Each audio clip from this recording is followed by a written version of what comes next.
Le sens de la vie. Ce qui est très important pour les hommes, c'est de savoir pourquoi ils vivent. Si pendant notre sommeil, sans notre assentiment, on nous déposait délicatement dans une cabine de navire ou dans un compartiment de train, à notre réveil, nous nous poserions des questions. Pourquoi suis-je ici? Qui m'a mis là? Que veut-on de moi? Quel est le terme de mon voyage? De même, notre présence sur la terre fait surgir en nous des interrogations profondes. Qu'est-ce que l'homme? Quel est le sens et le but de la vie? Qu'est-ce que le bien et qu'est-ce que le péché? Quelles sont l'origine et le but de la souffrance? Quelle est la voie pour parvenir au bonheur? Qu'est-ce que la mort, le jugement et la rétribution après la mort? Qu'est-ce enfin que le mystère dernier et ineffable qui entoure notre existence, d'où nous tirons notre origine et vers lequel nous tendons?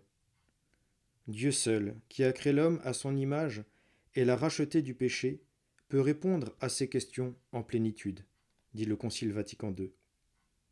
Dieu est amour, et il a tant aimé le monde qu'il a donné son Fils unique pour que tout homme qui croit en lui ne périsse pas, mais ait la vie éternelle, comme l'écrit saint Jean. Notre Seigneur Jésus-Christ, le Fils de Dieu fait homme, est la lumière véritable qui éclaire tout homme. La lumière de la vérité, nous la trouvons dans le Christ et dans l'Église qui continue sa mission.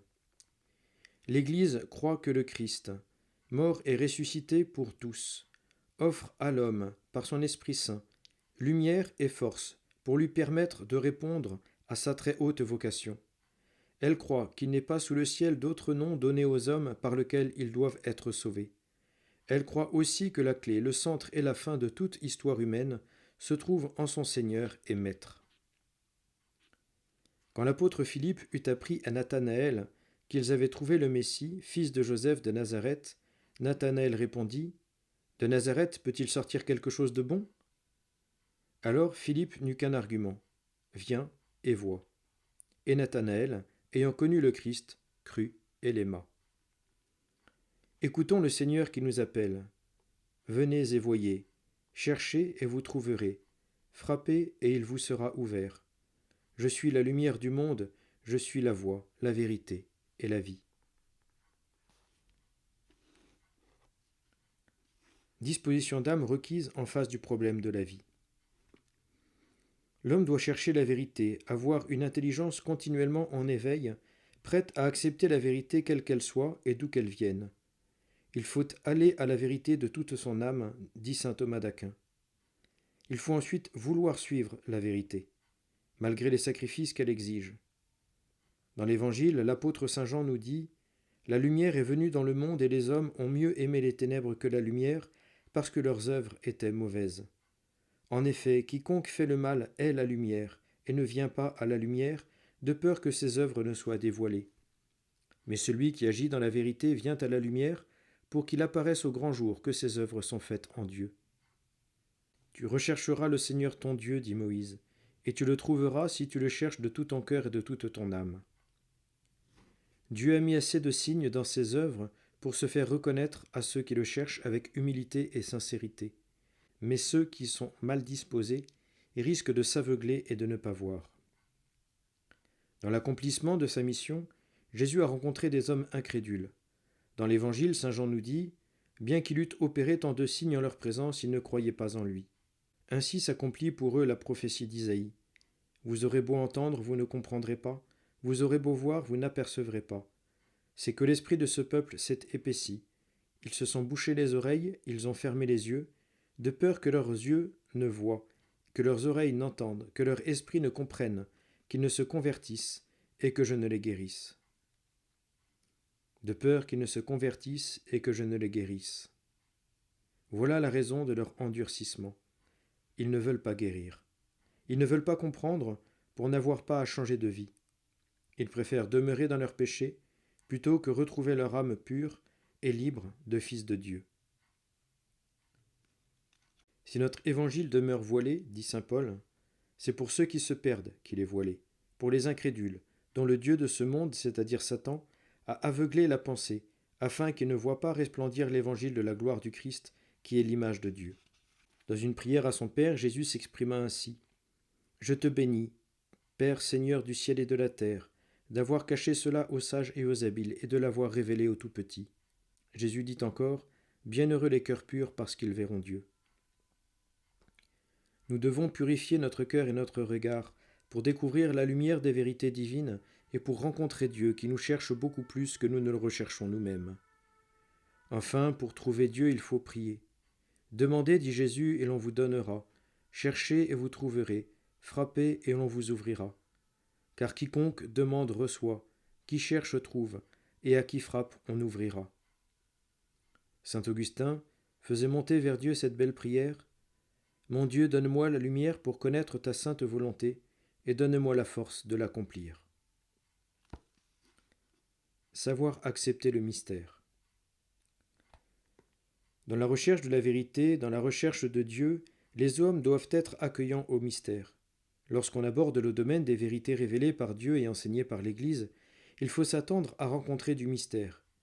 Il y a dans notre credo des vérités que notre raison n'aurait pas pu découvrir, qui nous sont connues parce que Dieu nous les a révélées. Ces vérités, nous ne pouvons pas les comprendre parfaitement, parce qu'elles expriment des réalités qui nous dépassent. Ce sont des mystères. Il n'est pas étonnant qu'il y ait des mystères dans la religion. Il y a déjà tant de mystères dans le monde qui nous entoure. Les savants peuvent déchiffrer quelques lettres de l'alphabet divin, mais ils s'arrêtent devant les mystères qu'ils constatent sans pouvoir les expliquer. Or, si déjà nous trouvons du mystère dans la création, il est normal d'en rencontrer dans le Créateur, qui surpasse infiniment ses œuvres.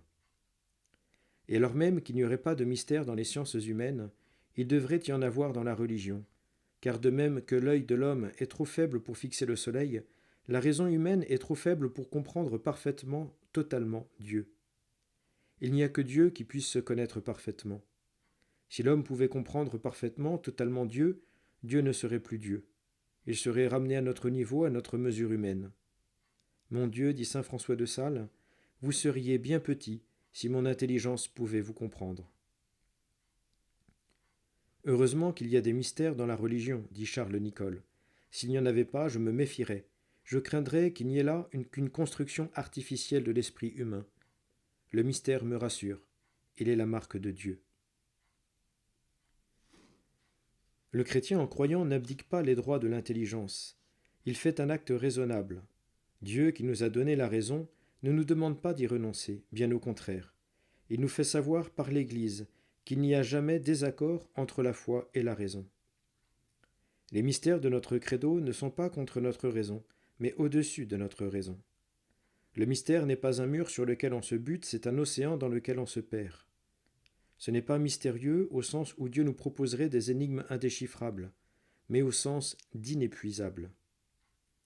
Je suis la lumière du monde, dit Jésus, celui qui me suit ne marche pas dans les ténèbres, mais il aura la lumière de la vie. Nous sommes conviés à suivre Jésus, la lumière du monde, la voie, la vérité et la vie, avec les bonnes dispositions requises pour accueillir fructueusement les semences des vérités éternelles. La parabole du semeur. Dans l'Évangile, le Seigneur nous raconte la parabole du semeur pour nous montrer que la semence de la parole de Dieu peut être reçue dans les âmes de manière différente. Comme le semeur qui sort pour confier à la terre le grain des moissons futures, ainsi Dieu est venu et continue à venir tout au long de l'histoire pour semer ses appels, sa lumière, sa vérité et sa grâce dans les sillons vivants de l'humanité. Dieu nous parle par les signes de sa création. Dieu nous parle à l'intime de notre conscience. La parole de Dieu a retenti dans les solitudes du paradis terrestre et dans les champs de la Chaldée, sous la tente des patriarches, sur les cimes du Sinaï, sur les lèvres ardentes des prophètes. Et après avoir à maintes reprises et de bien des manières parlé à nos pères par les prophètes, Dieu nous a parlé par le Fils, qu'il a établi héritier de toutes choses et par qui il a créé le monde. Le message de Jésus ne cesse d'être gardé fidèlement, scruté avec attention et amour, et proposé de façon adaptée à chaque époque par l'Église qui continue la mission du Christ.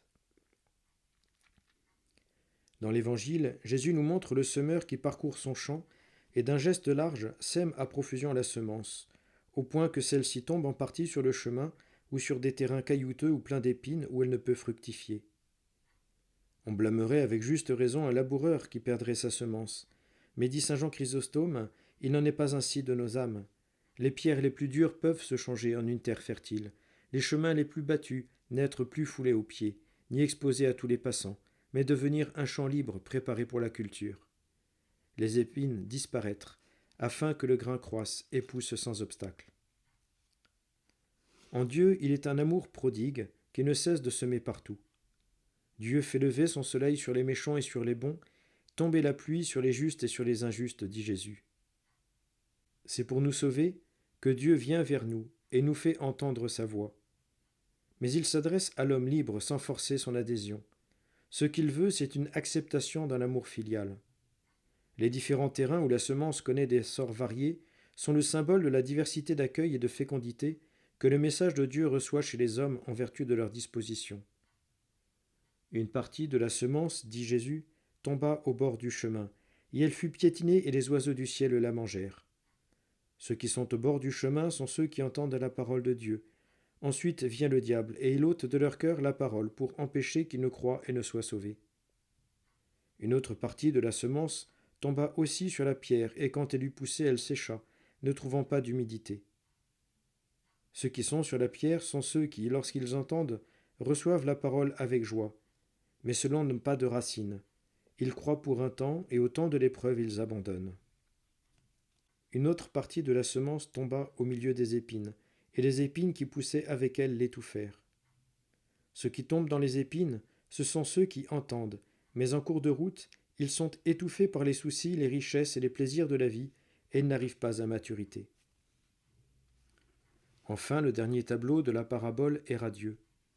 La semence tomba dans la bonne terre, et quand elle eut poussé, elle donna du fruit au centuple. La bonne terre, c'est ceux qui entendent, qui gardent la parole dans un cœur bon et excellent, et qui portent du fruit dans la persévérance. Heureux ceux qui écoutent la parole de Dieu et la gardent, dit Jésus. Imitons la très sainte Vierge Marie, qui a été si accueillante à la parole de Dieu qu'elle a porté en elle le Verbe de Dieu fait chair par l'action du Saint-Esprit.